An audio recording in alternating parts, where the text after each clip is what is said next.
Hey guys, I am here to talk to you about JRPGs. As a child, I saw these games as a great value. If I could get a game and get like 40 or 50 hours out of it of entertainment reliably, then that was a really good value, you know? And it wasn't that I enjoyed the games less as they went on because of that value. Like, I legitimately enjoyed RPGs as a kid. So much so, in fact, that Final Fantasy II was a big part of how I learned how to read. I was not actually doing that well in school when you're learning how to read, but my mom got Final Fantasy II for me, Final Fantasy US 2, for those of you that are like, oh, well, you gotta use the Japanese numbers. No, I don't. It was called Final Fantasy II then, deal with it. I didn't know how to read at the time, and my mom even kind of like, I remember she dropped some warnings in the store, like, you know, this isn't like Zelda, this isn't really the kind of game that you're used to. It's a lot different. It's a role-playing game. Somehow my mom was incredibly savvy about that, and she knew that I was going to get something very text-heavy and very turn-based. I could only play this game when she was next to me to read. And that was actually a big part of what motivated me is, oh, well, I want to be able to play this game on my own time. I can read just fine now. And that was a big part of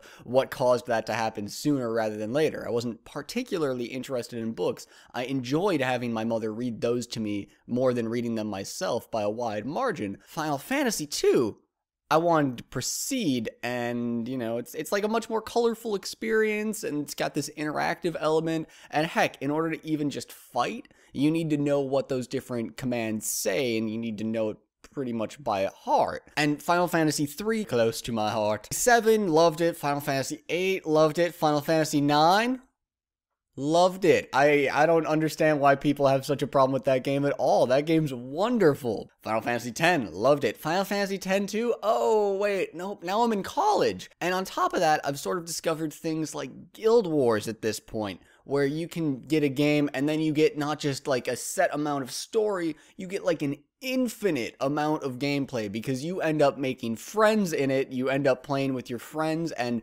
part of the experience ends up being playing against other people and the challenges that they bring to the table, rather than the challenges that the game designers made ahead of time. That value proposition for Japanese-style role-playing games sort of went away. And it's not that that's a stagnant genre or anything. They're making different gameplay types. Final Fantasy 13 in particular is a completely and totally, it's not like, it's hardly even related to the battle style in Final Fantasy 2 at this point.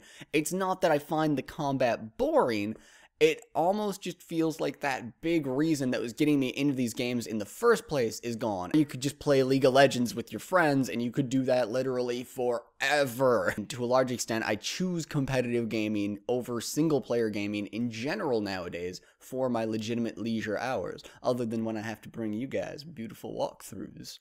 But I'm starting to look at it as maybe it's a flaw at this point. Maybe I need to get over that. Maybe it doesn't matter that, you know, the game's 40 hours long and the reason why that would have been good before is almost a bad thing now. If I want to get the story out of that game, I have to expend 40 hours of my time on it, because I hear Wrath of the White Witch Ni no Kuni on PS3 right now is like fantastic. I hear nothing but amazing things about it, and I've thought about it a few times, but there's a big part of me that just says it's just going to be another game that sits on the shelf because it's not going to be a walkthrough. I'm not going to have that impetus to finish the game. What's going to get me into it? And even though I know that there's a great experience in there that like hundreds of other people I've heard say, oh my word, it is incredible and you need to play it, that's somehow not enough. So I guess I'm a little bit sad about this because I don't know how to tell my brain to get back into role-playing games. I know that I love them. I know that I love the stories in them, and I know that they can be more engrossing than a book, and I still read, but I don't know how to get myself back into them. So if any of you guys have any ideas on something, like the last role-playing game that I played was actually Penny Arcade's On the Rain-Slick Precipice of Darkness, I think number 4 or number 3, whichever the most recent one that's actually out already is. And I did really enjoy it, but it was kind of because it was like so bite-sized. It was so easy to just go in and nibble away at it. It was on PC, so it's like right there for me. and I beat that game relatively quickly and enjoyed it the whole way through. I don't understand why my brain's telling me, yeah, but if it was 40 hours of gameplay you loved, you wouldn't have loved it as much. And I don't really know how to get around that trap for my brain, other than maybe to make a vlog about it, post it, watch it, and be like, wow, that guy's dumb.